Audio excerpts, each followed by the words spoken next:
माँ की बातें। सिलहट की श्रीमती क्षीरोदबाला राय से वार्तालाप। श्री श्री माँ अत्यंत पर्दानशीन थी।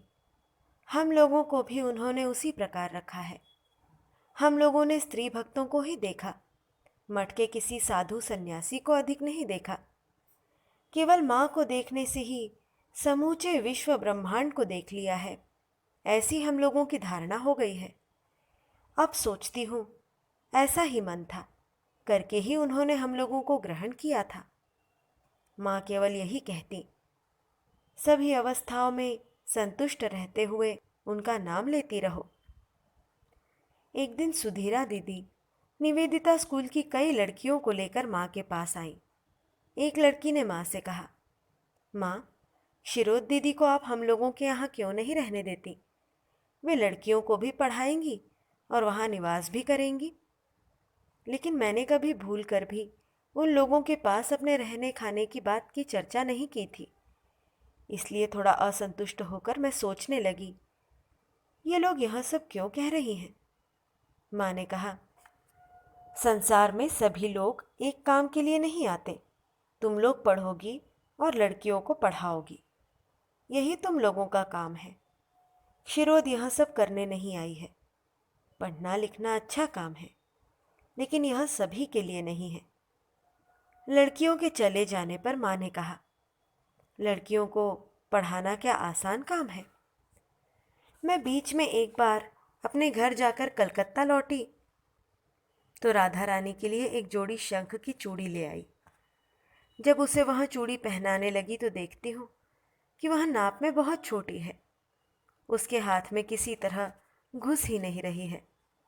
इसके कारण राधु एकदम से रोने लगी। मेरे भी आंखों से आंसू बहने लगे। सोचा, इतने साथ से ले आई पर राधु के हाथों में पहना न सकी। नलिनी दीदी, सरला दीदी, राधु और मैं धीरे धीरे इस बात की चर्चा कर रही थी कि इसी समय माँ पूजा गृह से राधु को पुकार कर बोली, तुम लोग सभी यहाँ आओ। हम लोगों के जाने पर वे बोली, क्या हुआ? तब राधु रोती हुई बोली, दीदी मेरे लिए इतनी सुंदर शंख की चूड़ी लाई है, लेकिन वह चूड़ी मेरे हाथों में जा नहीं रही है, छोटी है। तुरंत माँ ने कहा, तुम लोगों की यहाँ कैसी बात? बहू शंख की चूड़ी लाए और वहाँ हाथ में अटे नहीं? उसे लेकर पहले ही मेरे पास आना था। लाओ तो देखो कैसे नहीं अटती। यह कहकर 5 मिनट में ही माँ ने राधु के हाथों में वहाँ चूड़ी पहना दी। हम सब आश्चर्य से भर गए। आंखों में आंसू लिए ही राधु हंसने लगी। माँ ने कहा, सुंदर चूड़ी पहनी हो। ठाकुर को प्रणाम करो, मुझे प्रणाम करो और बहू को प्रणाम करो। उनके इतना कहते ही मेरी छाती धुक धुक करने लगी। सोचने लगी, मेरा घर द्वार कहाँ, मैं किस जाति की लड़की और मेरे कौन कौन हैं, ये सब बातें माँ ने किसी दिन पूछी नहीं। मैं माँ से बोली, माँ, मैं तो कायस्थ की लड़की हूँ, राधु मुझे क्यों प्रणाम करेगी? माँ दांतों से जीभ दबाकर बोली, यह सब नहीं कहते। क्या मैं नहीं जानती कि तुम कायस्थ हो या ब्राह्मण? इतने दिन से तुम यहाँ हो, अब भी क्या तुम कायस्थ ही रही?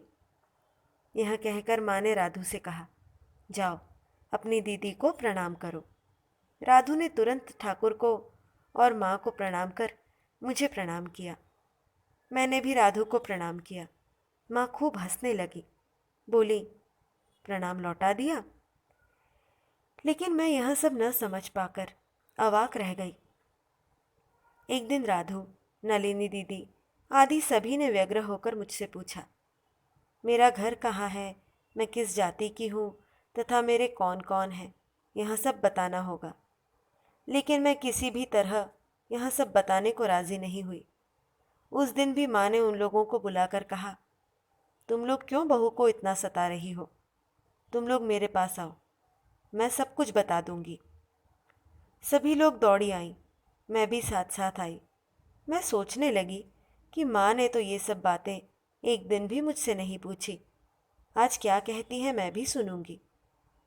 वे सब कहने लगी, क्षीरोद दीदी इतने दिनों से यहाँ है, लेकिन उनका घर कहाँ है, वह किस जाति की है, उनका कौन कौन है, वह सब कुछ भी उसने हम लोगों को नहीं बताया है।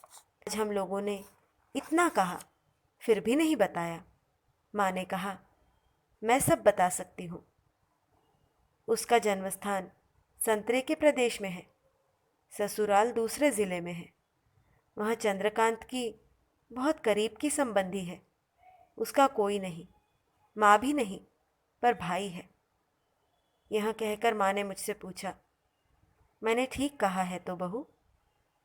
माँ की बात के साथ साथ मेरे मुख से एक दीर्घ निश्वास निकल पड़ा।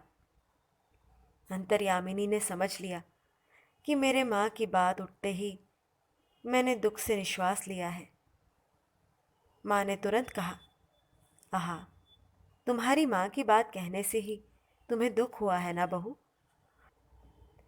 तुम्हारी गर्भधारिणी यदि जीवित रहती तब भी क्या कर सकती थी? केवल तुम्हारा दुख ही तो देखती। मेरी जैसी माँ को पाकर भी क्या तुम्हें माँ का अभाव सल रहा है? यह बात सुनकर मैं आनंद से रोने लगी। नलिनी दीदी इत्यादि से माँ ने कहा, और क्या जानना चाहती हो? उन लोगों ने कहा, वह किस जाति की है? माँ ने कहा, वह सब मैं नहीं कहूँगी, वे सब भक्त हैं, भक्तों की एक जाति। मैं माँ की बात सुनकर आनंद से अधीर हो गई। मुँह से कुछ नहीं कह सकी।